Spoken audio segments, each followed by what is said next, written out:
Well, it's almost exactly 6 years now since a number of people have gone to a great deal of trouble to make my life hell on earth.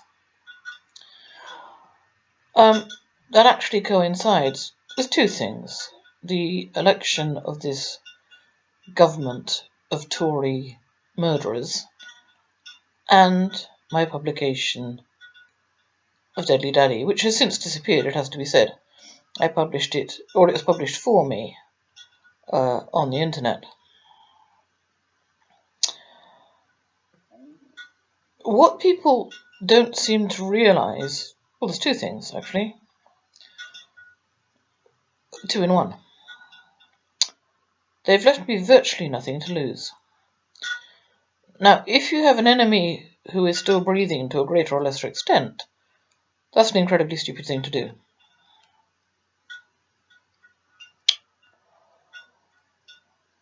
I don't care what I say. Doesn't matter to me what I say, as long as it's true. I care what I do only insofar as I don't want to do anything that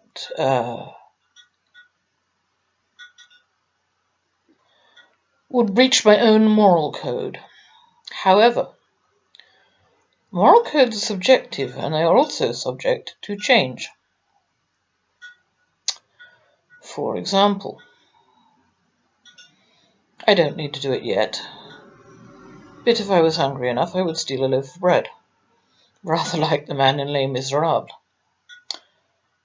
I wouldn't have done that once because I didn't need to.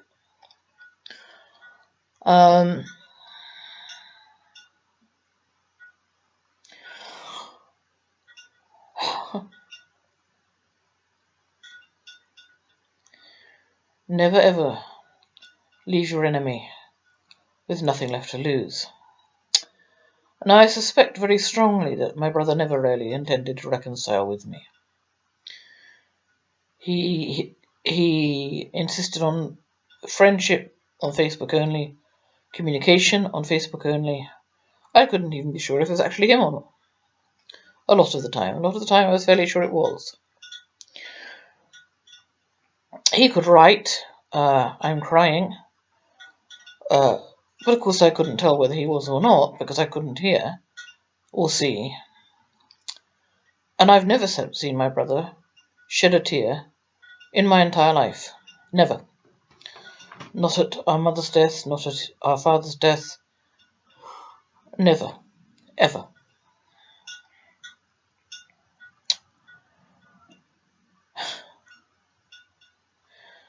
I suspect he came onto Facebook with two intentions.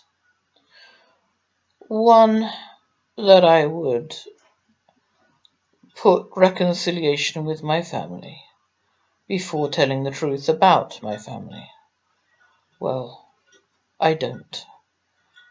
I backtracked a little. I said things like, someone else could have gone down my father and mother's slope and into their kitchen and killed my mother while my father watched. Well, yeah, theoretically they could, but why? And why would my father sit and do nothing? It just isn't very likely.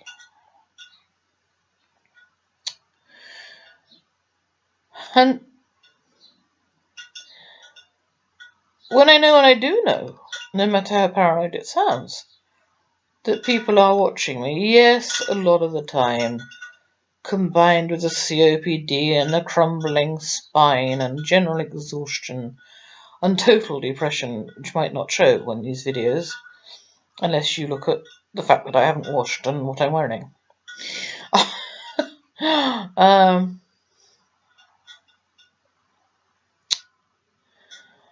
Yeah, I do spend a lot of time sitting indoors. Generally, I want to avoid people. I want to avoid them because they're a pain in the backside. Not all of them, about 50%, but unfortunately, that's 50% too much for me. Because PTSD and COPD go very badly together. and I am now in a state of being constantly, permanently triggered, especially after my visit to the doctor yesterday, and that has been my state actually for the last 6 months since I changed them. Being triggered does not go well with a breathing disease that could kill you any damn second, really. You get angry, your heart beats faster. You want to do the fight or flight thing, and you haven't got the breath to do either.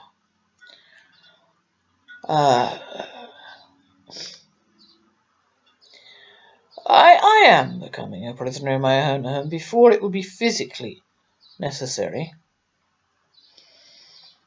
But once again, that just adds to nothing left to lose. I love the outdoors. There's a beautiful blue sky out there. Love the outdoors, hate sitting indoors, bores me to tears. Flossie and I used to walk about 10 miles a day, almost every day.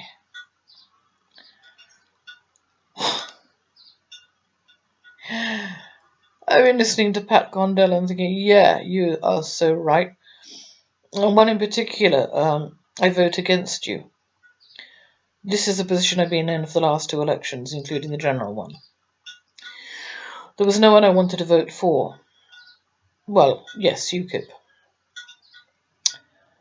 who I knew had no chance, although I do think that they have succeeded in bringing on the European EU election. But certainly in the local election in which I've just voted, I was voting against the parties I don't want, i.e. the parties who are in favour of staying in the EU. Once again, there was only one candidate for whom I could vote in this area. Frankly, if the BNP had been up for election here, they would have got my vote. And that is something that 10 years ago I would have never in a million years thought. Because like everyone else, I thought they were racist bastards. I don't actually think that anymore. I think that they are fighting against white genocide. And what is wrong with that? We would fight against black genocide, would we not?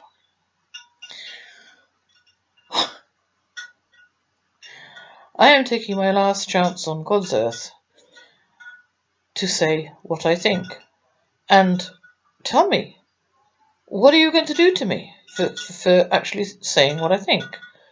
Let me see, you withdrew my medical care 6 years ago. I have to fight for inhalers.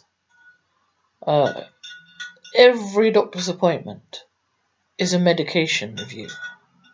Not about what we can do to control this, what you can do to help yourself.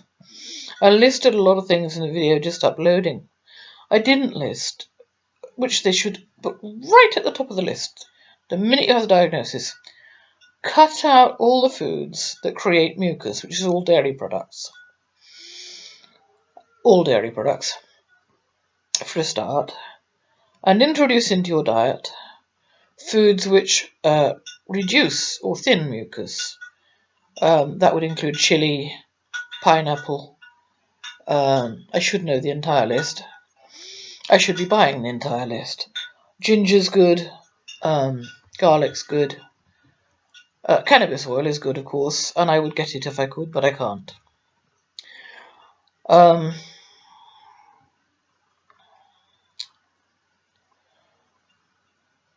Don't leave your enemy with nothing left to lose. I can say what I like. What I won't do is tell lies.